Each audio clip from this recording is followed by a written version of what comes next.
These are the times NBA players started fighting their own coaches. Oh, and Cousins just pushed the coach of the Chicago Bulls. Yeah, and now John Collins, oh my. And first, Darvin Ham didn't challenge a wrong call, so LeBron James went berserk. James comes from behind and knocks it away. He's saying it was touched last by Denver.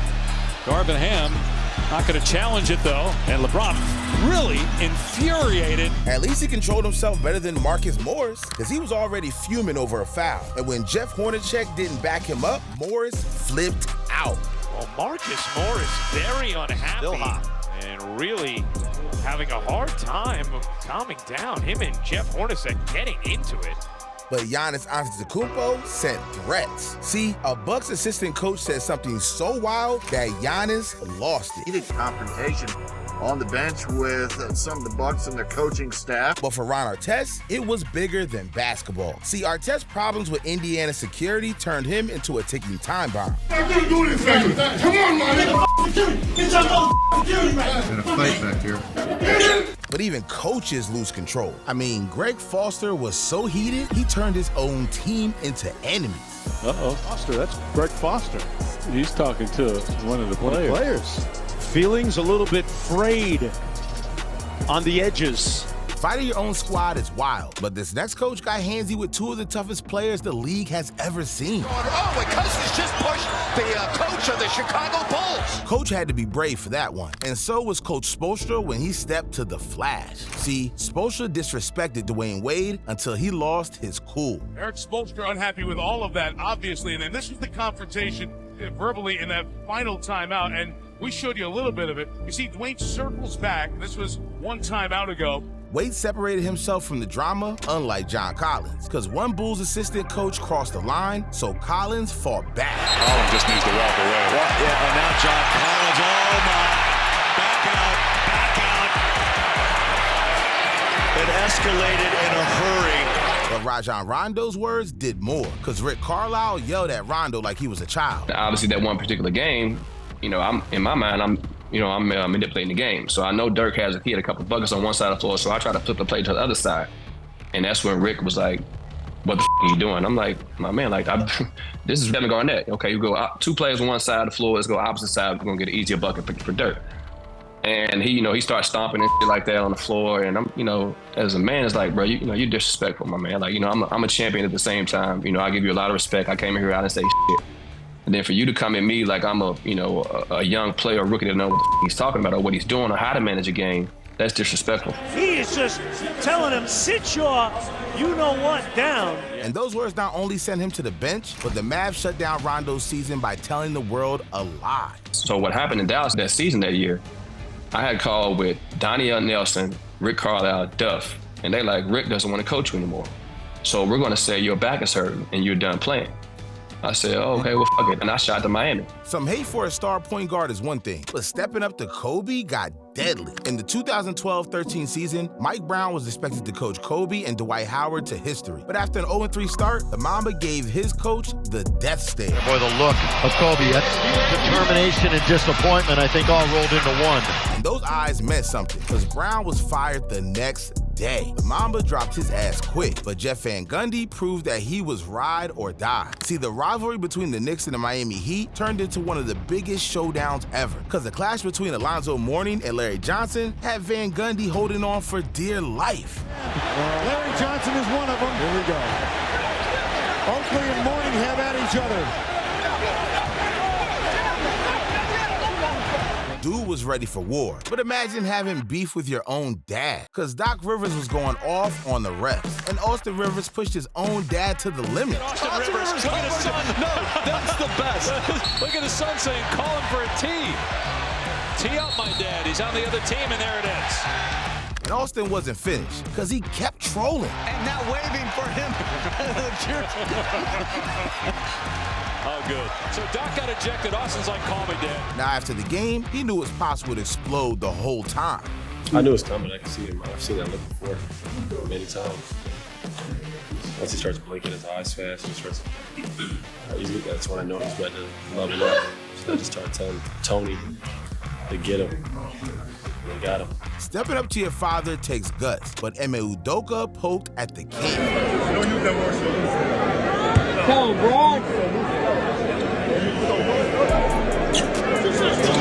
And then the motion was made that he was gone, but that was Udoka. Well, Udoka had a tech earlier. Yeah, so that's this why. is his second tech. Coach Udoka was overstepping, but Jimmy Butler's beef with Pat Riley was a problem never before seen. Because in the 2024 playoffs, Miami's rivalry with the Boston Celtics turned personal. But first, we got to go back to the 2023 playoffs, when Boston was down 0-3 to Miami in the Eastern Conference Finals, and the Celtics dropped a quote that broke the internet. Don't let us get one. Now, fast forward to the 2024 playoffs, the roles were reversed, because Jimmy was out with an injury and only had his mouth to run. So after Miami won Game 2, he went on Instagram and left the Celtics trolled. But the Heat losing the series in 5 made Pat Riley snap back. You know, for him to say that, you know, I thought, is that Jimmy trolling or is that Jimmy serious? You know, if you're not on the court playing against Boston or on the court playing against the New York Knicks, you should keep your mouth shut. Jimmy had Pat livid, but Ja Morant really got under a coach's skin. See, Ja celebrated his halftime buzzer beater by leaving the Nets coach feeling insulted. Ja Morant has done it all. And Ja knew Coach Fernandez was feeling jaded, but that didn't stop Morant from going overboard. Because as the game ended with the Grizz up 20, Ja poked at the wound. And Ja was talking in the direction of the Nets bench and Jordy Fernandez. At this point, the Nets had had enough, so Dennis Schroeder came at Coach Taylor Jenkins and piled on the fire. That's when Schroeder crossed over, and that's when Jenkins had something to say, and the officials caught the end of that. Here, Jordy Fernandez and Taylor Jenkins trying to sort out their issues, and both teams getting a little too close for comfort as streamers fall from the rafters. Ja turned up the heat in the stadium, and after the game, he let everyone know it was part of his master plan. Nothing for real on my end. I was trolling just to get them riled up, and they did. I even told the coach that I was trolling, so he was good. He had to do. I don't know what was said on their end to have coach like that, but yeah, man. At the end, I just went to make sure coach was good. It might have been games with Ja, but J.R. Smith snapped his coach back to reality. Look, Damon Jones was known for being the team's jokester, but one day, J.R. was on edge. And while J.R. got his food, Coach Jones hit the boundary. I'm in the lunchroom, get my soup. He comes in, and mind you, the soup was hot. It literally, I'm like the first person in there. He's like, and trying to like make me spill it. It wasn't like a rageful throw. It was like, okay, you're playing with me. I know you're playing with me. I'm gonna show you. And I literally thought about it, and I threw it on him. He's over there screaming because it's just hot. I'm like, see, you wanna stop playing now with me, right? You wanna stop playing? Sure enough, the next day he comes up, apologized, hey man, you know, you're right, I do play too much and da-da-da-da. I'm like, bro, I don't mind you playing. But when I tell you stop playing with me, I'm not in the mood, just stop playing with me. Now, the Cavs were in the middle of the season, and even though they made up, JR got slapped with a 1-game suspension. But Isaiah Thomas's rage burned in people's memories forever. See, the Pistons were in a battle with the Chicago Bulls, and Detroit's coach needed Isaiah to do anything to stay in the game. Whatever you want to do, take it out on me, because I don't want you to get thrown out of this game. And I said, I just like to choke. Zeke kept his cool until Bill Cartwright left his blood spilling. In and out, rebound and a foul on Cartwright. He hit Isaiah in the eye, and Isaiah wants a piece of Cartwright, but Lane Beer plays peacemaker. Yeah, he got him a good one. Now, Zeke was steaming, but Jimmy Butler took his beef with Coach Spoelstra to the next level.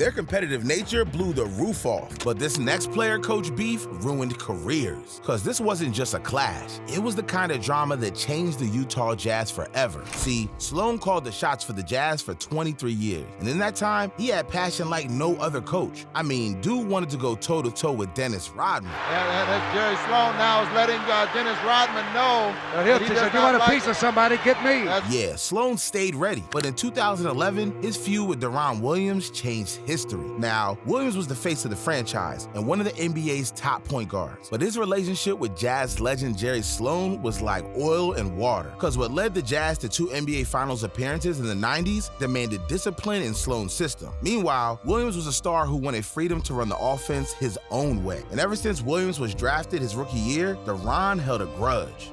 I think I held on to that rookie year, not starting and not, the way he kind of, he didn't really play me and would play me a couple minutes here, and then all of a sudden I play. I think I took that personally for a while, when I was younger, and kind of held that that grudge. And so I think that affected me a little bit, and I was definitely a little at times.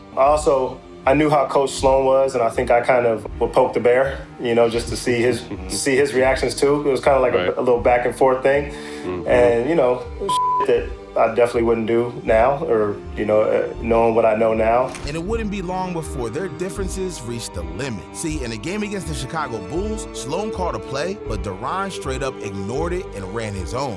I switched one play because I saw something, and I was like, let's just try it. I was like, let's run it the other way. Literally the same play on the opposite side of the floor. I just switched it to the opposite side of the floor. I think we scored, and I didn't think nothing of it. And then we come in at halftime, and the first thing out of Coach Sloan's mouth is like, you want to coach this team? Bold move, right? And at halftime, the two went at it in the locker room, which led to a decision that flipped the franchise. He comes in and he says something a little bit to the team before meeting with the coaches and coming back, and he just stormed right through the locker room.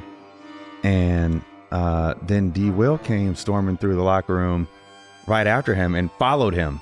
And they went around the corner, but you could still hear the yelling them back and forth. And then Coach Sloan came out and walked straight back onto the court. Didn't say a single word the rest of the game, during timeouts, during anything. He'd just sit there. And then after that, didn't say anything to the team after the game. Next day, we got text messages no practice tomorrow. And it was Coach Sloan resigned. Yeah, Jerry had enough, and a week later, Deron Williams was traded. But that wasn't the only beef that altered a franchise. Just imagine having beef with 250-pound Shaq. Look, Pat was a coach that wasn't taking any BS, and you already know Shaq likes to have fun even if it cost him thousands. I'm the first guy to convince Pat to break his ways, because when we first got here, we were winning and playing well, but listen, we gonna stay out. Pat came to us one day, we gonna give you guys curfew, and if you break curfew, $1,000. I went in his office with a check for $41,000. 1,000 times 41 home games, I'm a grown man. That's just not gonna happen. I mean, even though Miami won the 2006 championship, Pat still wasn't happy. I'm up there shooting, and rounds don't ever come out on the practice score until 5-10 minutes before they start. He out there 50 minutes before, man. And I already know, man. I'm like, oh, man.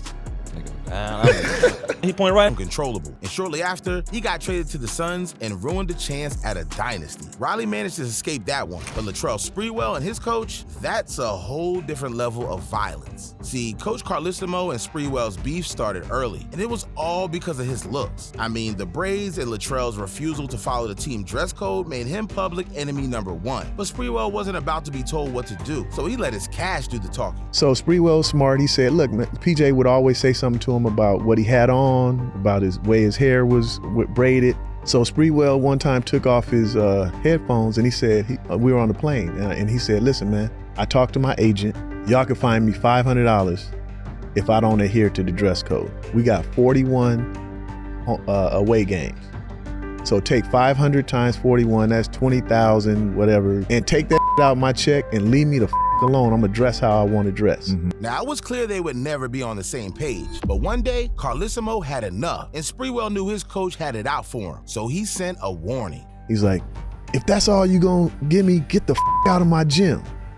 So Spree said, look, man, you say one more thing to me, I'm gonna you up. Yeah, he wasn't playing, but Carlissimo had to learn the hard way. So he came back and said something again, and that time when he came back, Spree just took the ball, he just dropped it, he just walked over to PJ, grabbed him around the neck. So, to be honest, the other players, because of how PJ used to talk to him, was like, go ahead, choke the shit out of his ass, right? Look, the Warriors were supposed to keep their mouth shut, but before they knew it, the photos were everywhere. And what was supposed to be a 10-game suspension led to him being punished for the rest of the year and tarnished Sprewell's legacy forever. But we're at our final moment on our list, and we have the wildest player-coach drama in NBA history. Now, we all know Matt Barnes is a guy who wasn't afraid to get physical on the court, but this time, he was about to go toe-to-toe with a coach he used to call a teammate. It all went down in 2015 when Fisher was coaching the New York Knicks and Barnes was still with the Memphis Grizzlies. You think after everything they've been through together, these two would be all right, but nah, things got personal. I would just say overall it was tough. Although I was the one that left my ex and filed for divorce and was ready to move on, just the whole overwhelming fact that like I don't have my family no more and I don't have my little guys no more that I woke up with every day and took to school and played with and were my life. So splitting up with my ex, it was definitely the right thing to do, but just losing my boys in the process was tough, you know what I mean? So I was just going through a lot mentally. Now, while Barnes was on his way back home with his ex-wife and kids, a familiar voice had Barnes tripping. So me and the boys are in the Escalade they're watching their little cartoon way in the back, and we're waiting for Gloria to come back, and she starts walking out of the place she got her food, not realizing that her Bluetooth comes on in the car. It's just like a movie. So her Bluetooth, so her whole conversation stops the boys' movie. They don't really pick up on it, but I'm just like, I know this voice, and I hear, baby, I miss you, and I can't wait to see you again, and we had so much fun in New York. I'm like, what the that's Derek's voice. So that's the first time I'm like, what the fuck is going on? Matt knew exactly who it was, so he got hostile. And she kind of freezes up, and obviously I'm not gonna get super loud because the boys are in the back, and I know it was Derek, and I said, I was like, Derek, next time I see him, I'm gonna beat the shit out of you, and it hung up. Matt was left with his thoughts running, but one call from his son set him on fire. One of my twins hits me, and he's kind of shook, and he's like the rambunctious twin. Like he's the one that's always bouncing off walls, and he kind of just, his vibe is off, and he's FaceTiming me, and I'm like, Carter, what's up, bro? He shakes his head, nothing. He's like, what's going on? Why are you not talking? He shakes his head, nothing, and then he puts his head down on the couch and puts a pillow over his face, and in the phone, he's like, your friend Derek is over here. And I'm like, no way. Like, this is not real. I'm like, what? I was like, where's your mom? And it's like, well, mommy, Isaiah, and Derek are at the store, or something like that. Yeah, Fitch was in Matt's old house with his family, so Barnes drove in a rage straight to Derek, and it was only to throw hands. I hopped the fence, and it's crazy too. Like I'm in a hoodie and a beanie, and I'm walking along the side of the fence, and then this is probably 10 o'clock at night by now. So you walk down the side of the house, and then the backyard opens up a little bit, and as soon as I turn into the backyard, I see Derek with his arm around Gloria. So I just fire on him, stuck him. Damn, coaches really don't play. But look, I don't play either. So I'm gonna give you two options. One, press the video on the screen, or two, press the video on the screen. What are you waiting for? Don't let me jump through your screen.